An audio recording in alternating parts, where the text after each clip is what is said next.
Hey guys!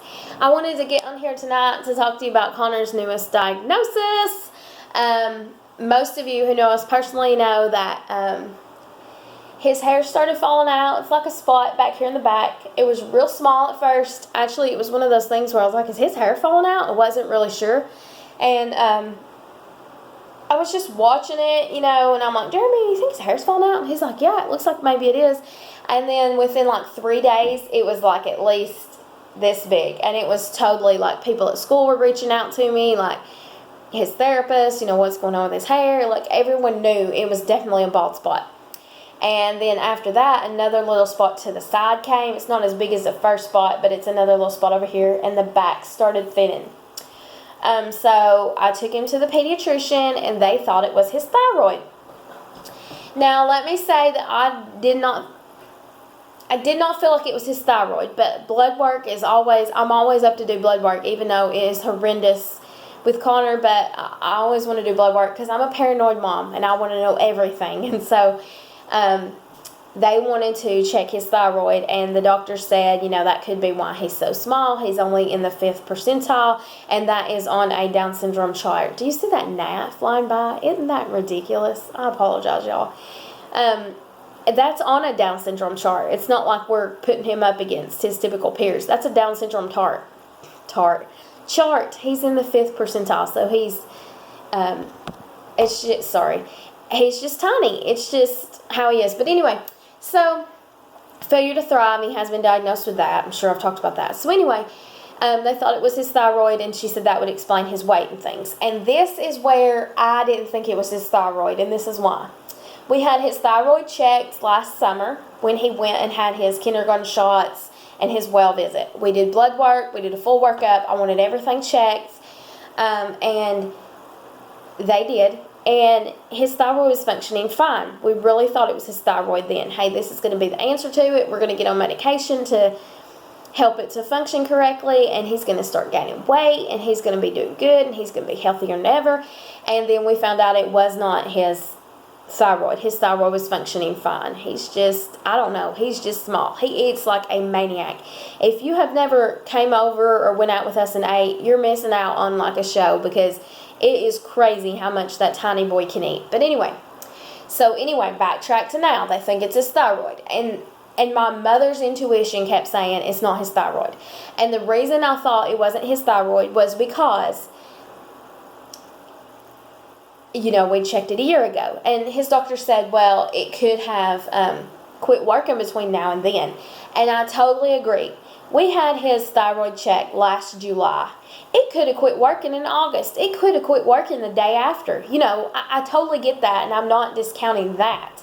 The reason I didn't think it was his thyroid was because he's been small for 3 years, and his thyroid worked last year. So we can't contribute his growth to his thyroid if his growth has been stunning, for 3 years, and the thyroid issues, the thyroid was fine last year. I hope that makes sense. That's the reason I did not think it was his thyroid. But I wanted blood work anyway, so we went and had blood work done. Surprise, surprise, surprise, I get a phone call. Everything's beautiful. Everything looks perfect. His thyroid's fine. So after that, I feel like our doctor didn't really know what to do, because she really thought it was the thyroid, because all these other symptoms could link to that. It seemed perfect.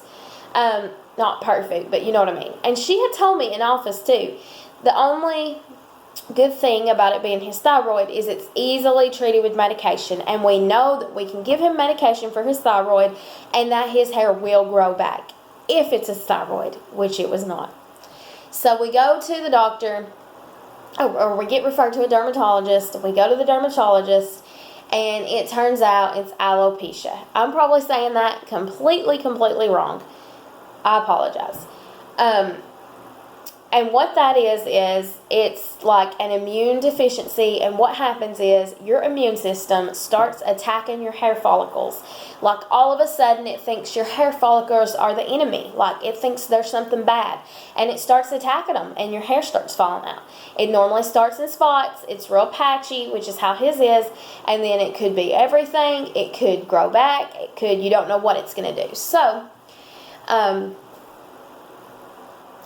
we went to the dermatologist. We got the diagnosis. We are starting with a topical cream that we put on for a month. We put it twice a day for 10 days, which is a lot. And then we start doing every other day, once a day. This is a very, very strong steroid. And I've been told by the doctor, by the pharmacist, by multiple people, wash your hands, wash your hands, wash your hands. Because you don't want it to stay on you. So I'm like a doctor in there scrubbing my hands. And so, because I kept telling Jeremy, I'm like afraid I'll like touch my face before I can get to the kitchen to wash my hands, and like I'm going to sprout out some beard hairs or something. I know that's ridiculous, but that's like in my mind, like my fear.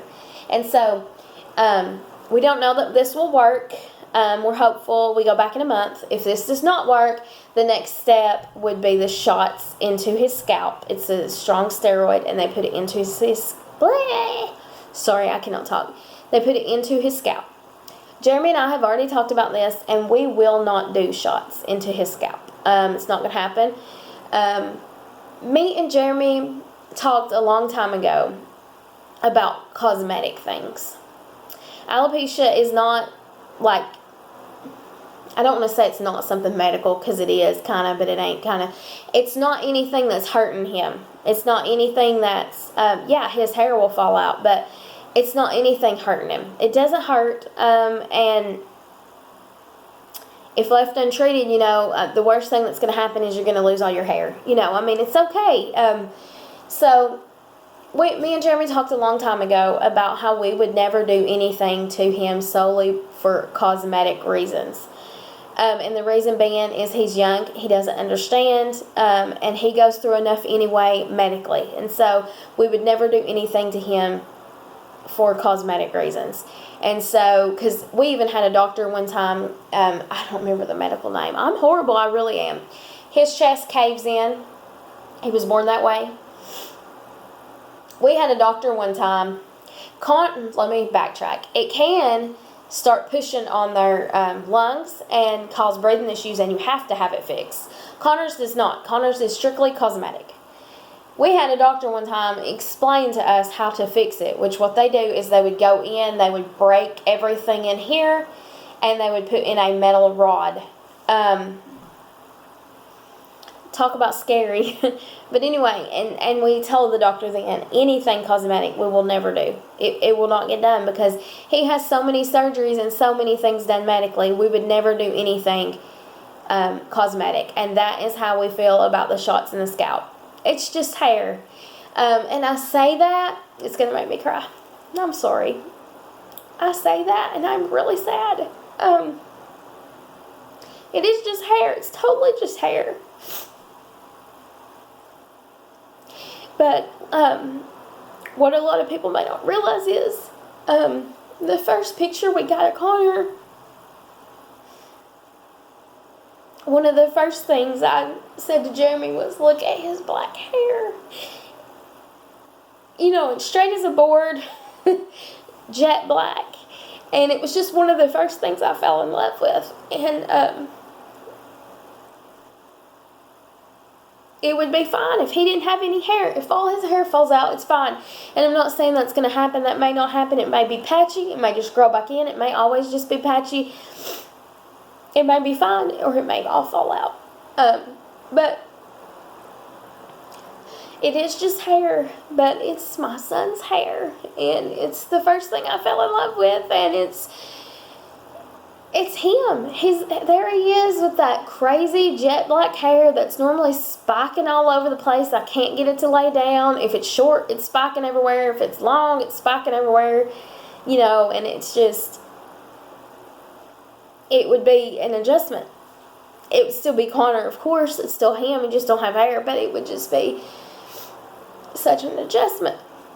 And I know that sounds so stupid, and that sounds so dumb. And if you're watching this, you're probably thinking, you need to get a grip, lady. There could be far worse things, and there's so many worse things in this world that people are enduring, and that people's kids have. And I'm so lucky, and I'm so thankful, and I'm so blessed, and I know that. But I'm still sad. So, sometimes with Connor, it feels like it's always something. You know, you go to this doctor and you get told he needs this surgery, and you go to this doctor and it's this surgery, and you go back to this one for a follow-up and it's another surgery, and it's an infection, and it's pneumonia, and it's alopecia. You know, it's like one more thing we're hit with, and it's difficult, but we're okay. We're going to get through it. We're going to get through it together, and we're going to be fine. And it's just hair. I keep telling myself that, but I'm still sitting here crying. But anyway, we did get some good news at the ENT when we went on Tuesday or Monday. The ENT looked. There was no fluid in his ears. Praise the Lord. I couldn't believe it. I'm going to be honest. And then he said that he passed his hearing test. He's never passed his hearing test. He went in that booth by himself, wore the headphones. He's never wore the headphones. And he passed a hearing test, and he's never done that. And so, praise the Lord. That was an amazing thing. So proud of him, but so sad that he's growing up. And he's so brave and tough and doesn't need me. He normally sits in my lap. He just went in by himself. But anyway, and we found out that there was no signs of infection, of course, and we found out that the likelihood of him needing tubes now has gone down significantly because he's went so long without them. The doctor did say that kids with Down syndrome, normally it's tubes after tubes after tubes after tubes. So this is a huge deal, and we know we are very lucky. He is talking about, we go back in October, so instead of 3 months, we have stretched out to every 6 months. And we found out when we go back in October, if everything looks the way it looked this visit and everything's good, he's going to talk about discharging us. And so it's going to make me cry again. I'm sorry. I never thought we'd get discharged from the ENT, so it's just like this huge sense of relief. We all complain, we're human beings, but I try really hard not to complain because I wanted Connor for so long. I wanted a child for so long, and I know there's people out there who still want a child who don't have one, and so I feel really bad when I complain because of that, and because I know there's people that, you know, have lost their child who have far worse things going on, so I feel really bad to complain. But I miss a lot of work, and I'm one of those people who I want to be a good employee. I want to do good. I want people to be able to say about me, she's reliable. You know, she comes in here and she does her job, and you can count on her. And I miss work a lot because of these specialists, and because he's sick, and because of stuff. And don't get me wrong, Connor will always come first. He's first. I mean, above my job. And I feel so torn so often because I just have this need. It's just who I am. I want to be a good employee. I want to be a good person. I want to be a good friend. I want to be a good coworker. You know, and I feel like I'm constantly letting people down because I'm having to miss work. And then I feel bad because it's like I'm almost resentful toward my own child. You know, I mean, I don't really feel that way, but it seems that way, you know, when I say that. And so to know that we're cutting out a specialist that we were going to every 3 months, that's huge for us. And his eye doctor, he goes back to this summer, and the eye doctor's already said if it's all looking good this summer, which he hasn't been having any vision problems, I'm discharging you and I'll see you yearly. So that's another doctor that was every 3 months. And so then we'll just have the lung doctor every 3 months. And so it's just a relief for a variety of reasons. You know, most people would think, oh, it's a relief because, you know, he's doing well and his ears aren't an issue, and it is. That's the main reason. But there's so many other little reasons that go with it that we are just so relieved, and we are so blessed. And I know if we had a specialist every month, we're still blessed, and we're still thankful and so grateful for him and his life. But we are thankful that we are eliminating some doctors. And I say that, and now we've added in a dermatologist. And so I know that seems crazy, but the dermatologist is not in Knoxville like all his other specialists. They're in Athens, so that helps a great deal. Because, you know, I'm not having to, I can just take off and run up there, where Knoxville, I can't just, you know, I need half a day or a whole day, or anyway, this video wasn't even about that. So anyway, I just wanted to give you an update. That's a little update on Connor and his new little diagnosis, and a little bit about his ears and stuff. And so thank you for watching. Thank you for being interested. Thank you for praying for him. I know so many of y'all praying for him, and I appreciate that so much. And we are doing good, and I will update you soon, hopefully sooner than I have been. I've been super behind, but I just appreciate you guys for watching.